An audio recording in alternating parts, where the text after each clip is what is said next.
The UK Space Research Centre in Leicester, primarily developing space-age technology, is finding some of its more innovative work can be applied to more earthly issues, such as healthcare. The scientists say they have had significant breakthroughs in bioimaging and scanning, and these developments can be applied to X-ray work in hospitals and research into cancer and poisoning. Their work on the two areas of cancer and poisoning has huge global significance, as survival rates are significantly improved if caught early enough. Though based in the Midlands in the UK, the Space Research Centre has collaborative partners all over the world, in continental Western Europe, in Japan, in Russia, in India and China. The future for the Space Research Centre looks healthy. Its scientists will continue to work with their global partners on innovative medical advancements and are confident that the next 40 years of space travel will be as wondrous for mankind as the last.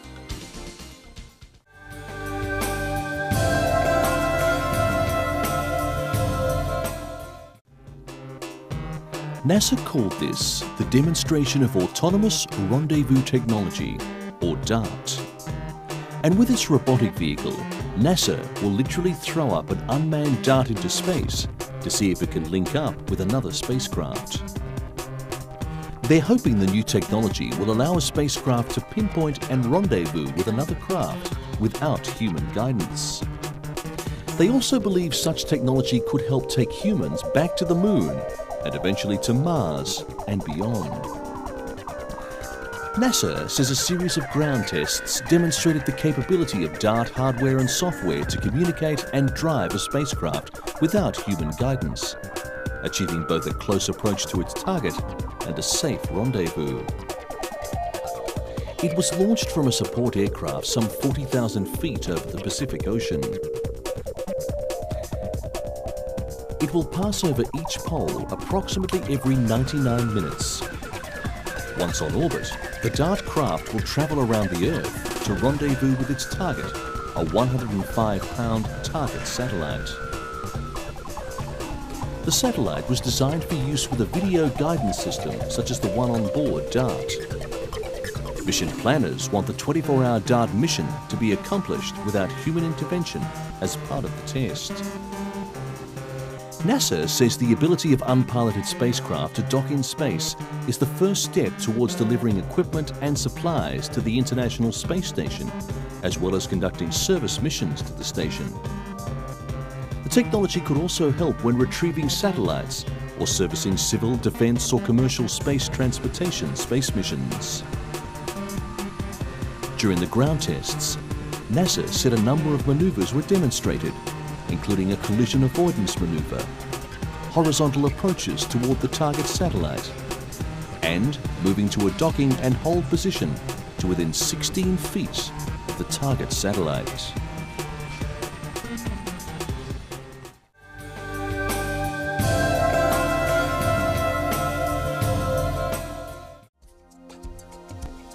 Because of Mars' low atmospheric pressure and low temperatures, water can't exist in liquid form.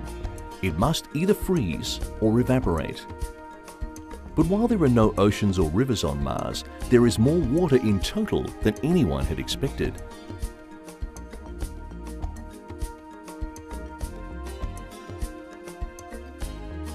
The residual polar cap in the north, which remains after the hottest part of the northern summer, is water ice mixed with dust.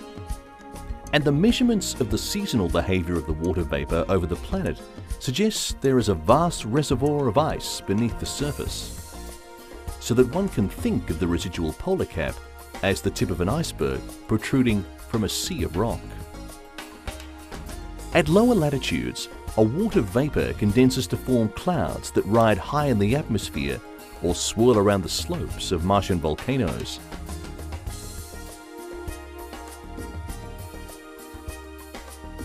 And further south in the canyons and valleys, there is frequently an ice haze seen to form and evaporate in the early hours of the morning as the sun warms the atmosphere.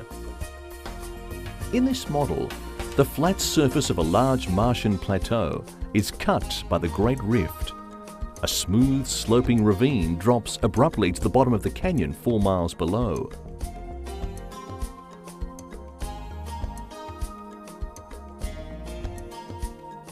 The small peaks on the canyon floor were once part of the plateau's surface. Today, this great fracture in the crust of Mars is 75 miles across.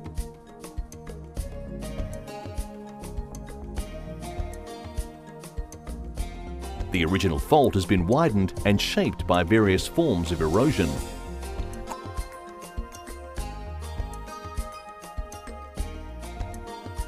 Great landslides are triggered by quakes that shake the crustal rocks.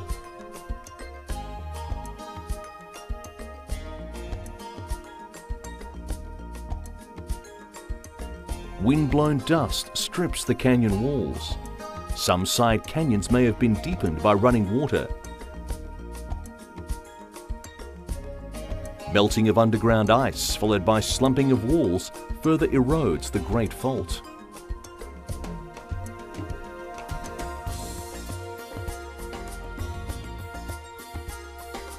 This Rift Valley, of which we have only seen a small part, is so huge that it would span the United States, and the Grand Canyon of Arizona would fit inside one of the smaller tributaries.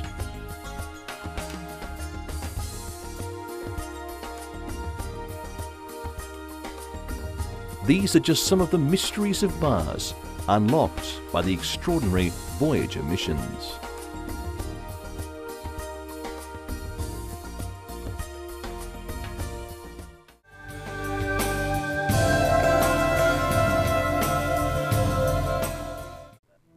Named after the stone tablet that unlocked the secrets of Egyptian hieroglyphics, the Rosetta ESA mission aims to unlock the secrets of how the Earth was formed, with British scientists and technicians playing a leading role.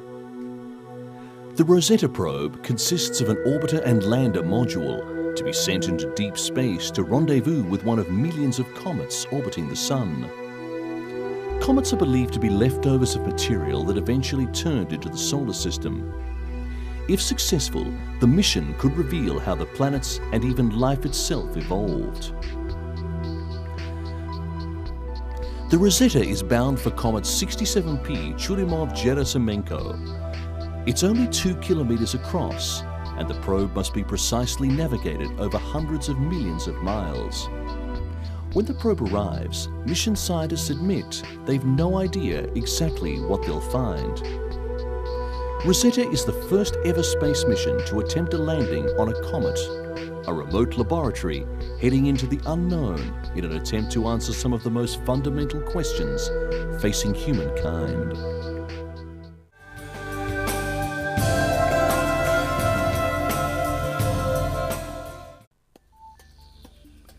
This is the most distant point we've seen across the universe, thanks to Hubble. It's one of the last in a long line of telescopes.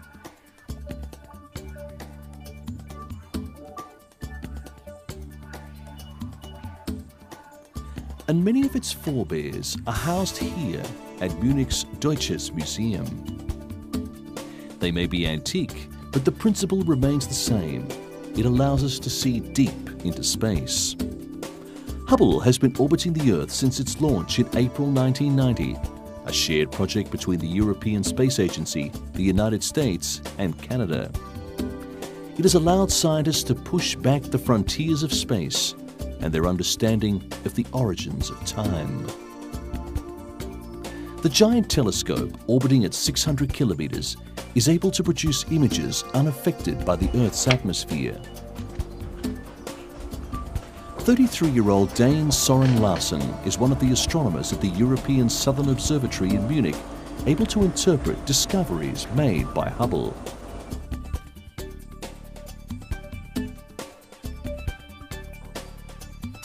Powerful Earth-based telescopes like this one at Paranal in the Chilean Andes complement Hubble's work thanks to their arsenal of technology.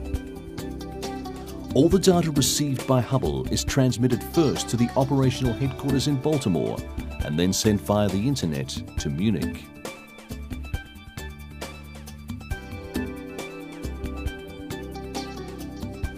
Maintaining Hubble was made possible thanks to the shuttle and its crew, a fact underlined by Bob Fosbury, an expert in ESA's Hubble department. As Fosbury says, Hubble had teething problems in the early days. Once the shuttle's astronauts rectified the problem, everything came into focus.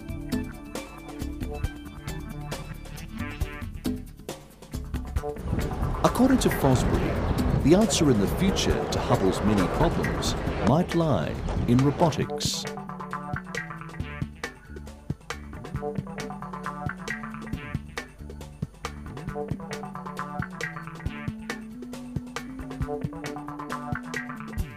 With the use of robotics and relying on batteries and gyroscopes, it is hoped that Hubble will last at least till the year 2010.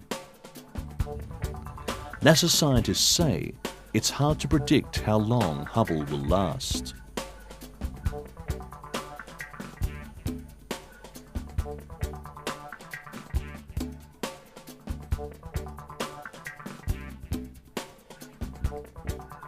NASA must make a decision soon on whether to send a robotic crew to carry out the minimum of maintenance that will protect Hubble.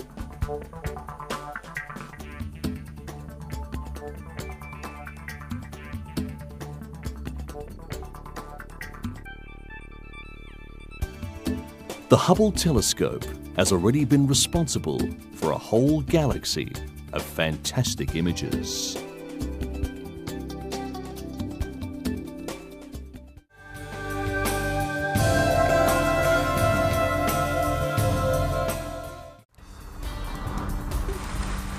This town in the French Pyrenees is a village that the youth organisation Planet Science welcomes 25 teenagers every summer for 3 weeks of scientific discovery and relaxation.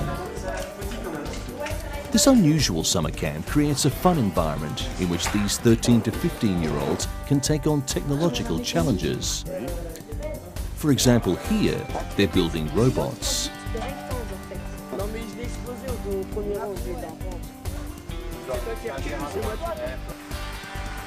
A field has been transformed into a launch pad, and the children's micro-rockets are almost ready for takeoff. It's one of the highlights of the camp, and everyone's very proud of their creations. They've even named them. The rockets have been built under the supervision of camp staff with all the necessary safety precautions. Even still, they should be able to reach heights of 200 meters.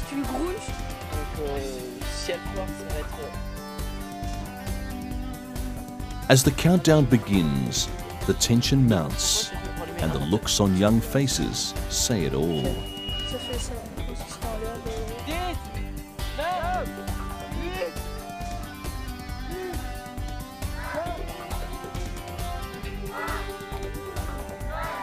Perfect takeoffs. Or almost anyway.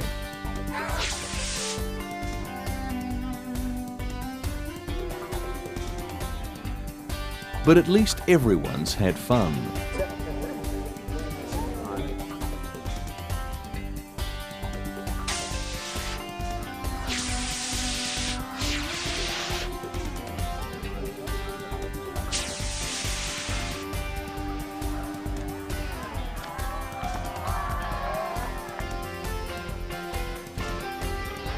And here's where the most serious carry out a range of experiments using real sounding balloons.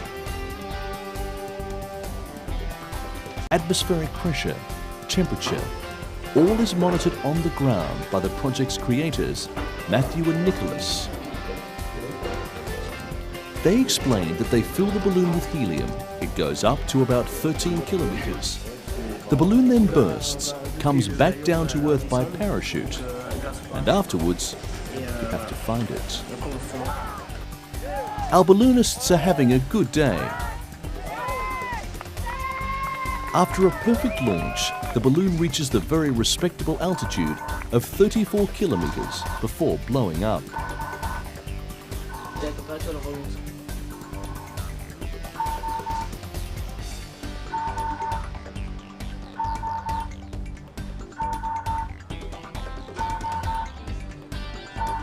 Finally, in the darkest hours of the night, it's time for amateur astrologers to discover the secrets of the universe.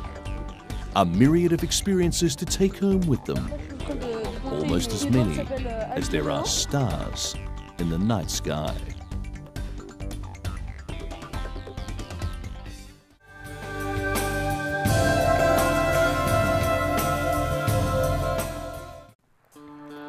Astronomers have been working on a camera that will take clear images of the universe from the ground. Until now, they've been hampered by atmospheric distortions, which obscure part of what can be seen. This system is sharper and much more detailed. The camera takes multiple images up to 100 pictures per second. By sampling them on a computer, the best ones can be selected to give a much sharper view. While the current imaging of space is limited in size, this system can be used over a much wider area. From a scientific perspective, it'll give astronomers a real insight into areas that they call dark matter. Scientists at Cambridge believe the new Lucky imaging camera will be a direct help now to unraveling some of the secrets of the universe.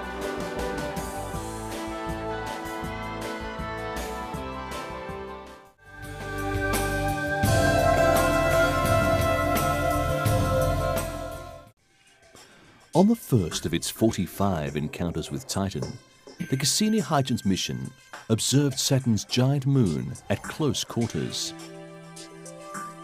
The planet-sized moon looks increasingly like another world. As the data arrived, scientists were elated, but Titan still retains many of its secrets. Although the surface displays highly contrasted areas, scientists remain baffled, not least by the more complex organic molecules than anticipated were detected in Titan's atmosphere.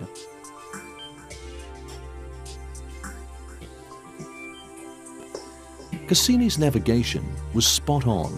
It passed less than 1,200 kilometers from the moon's surface.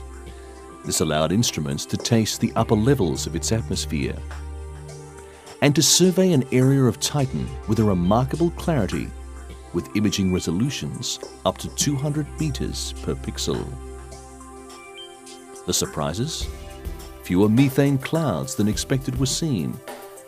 But from their movement, a first conclusion has been reached. Titan's atmosphere is moving faster than the moon's rotation, a so-called superrotation, like on Venus.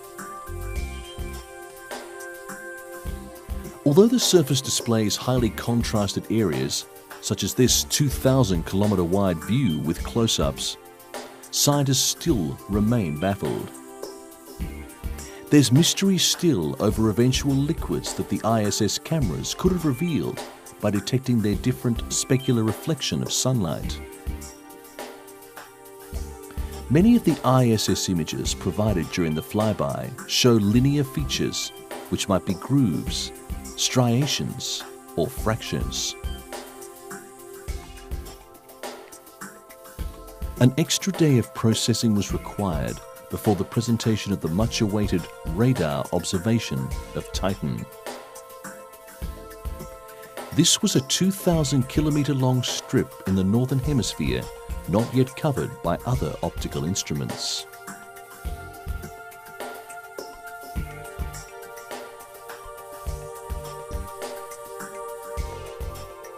A wide geological variety is seen. Bright areas correspond to rougher terrains. Darker ones thought to be smoother.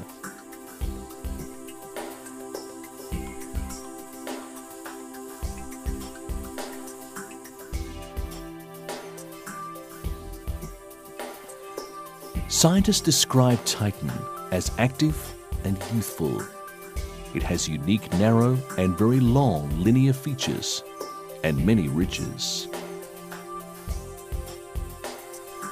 The young daughter of one radar team member has found a resemblance, and the area has been dubbed Cece, the Halloween cat. Cassini is circling Titan every 48 days.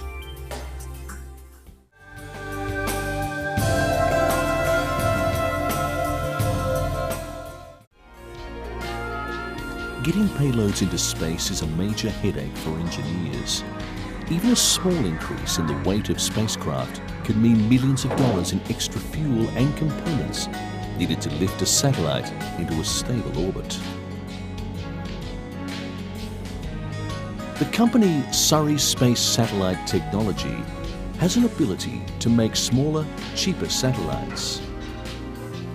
The company's long-standing policy is to use ordinary electronic components packed into extraordinary space-proof housing.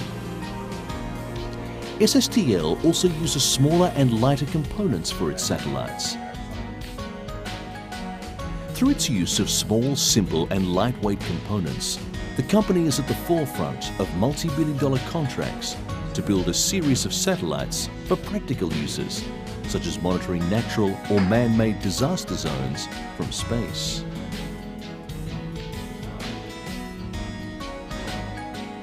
SSTL's profitability and performance looks set to soar as high as its spacecraft that are orbiting our planet.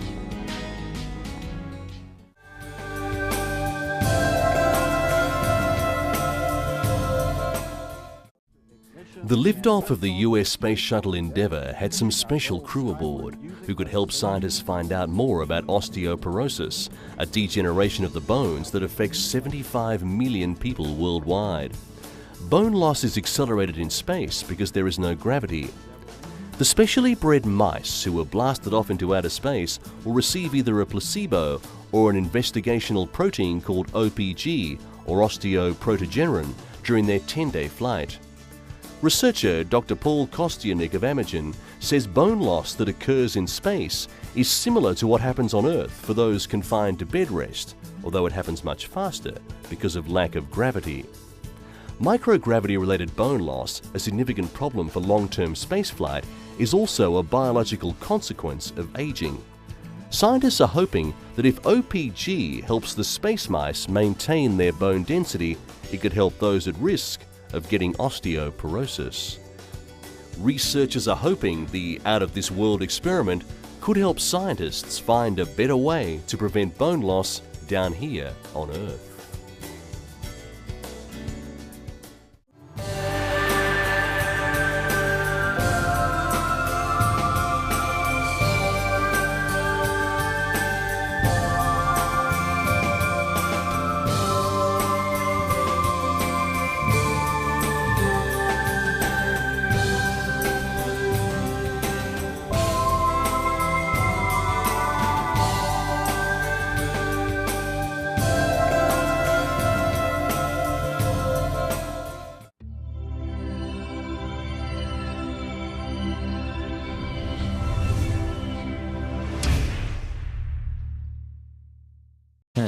The Space Research Centre has collaborative partners all over the world, in continental Western Europe, in Japan, in Russia, in India and China.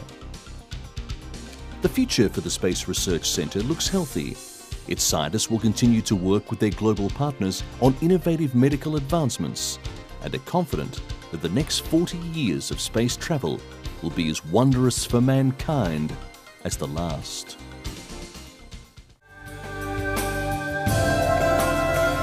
And beyond. NASA says a series of ground tests demonstrated the capability of DART hardware and software to communicate and drive a spacecraft without human guidance, achieving both a close approach to its target and a safe rendezvous. It was launched from a support aircraft some 40,000 feet over the Pacific Ocean. It will pass over each pole approximately every 99 minutes. Once on orbit, the DART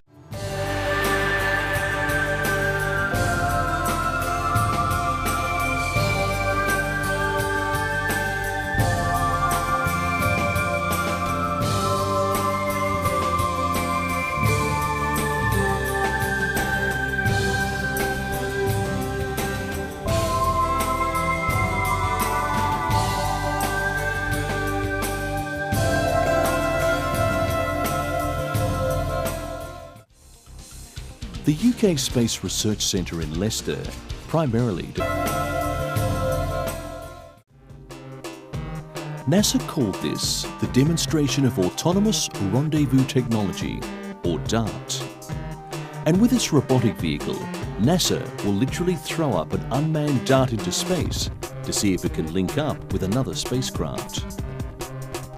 They're hoping the new technology will allow a spacecraft to pinpoint and rendezvous with another craft without human guidance.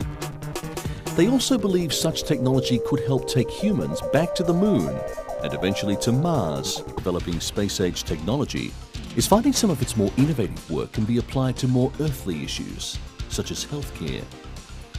The scientists say they have had significant breakthroughs in bioimaging and scanning, and these developments can be applied to X-ray work in hospitals and research into cancer and poisoning. Their work on the two areas of cancer and poisoning has huge global significance, as survival rates are significantly improved if caught early enough. Though based in the Midlands in the UK,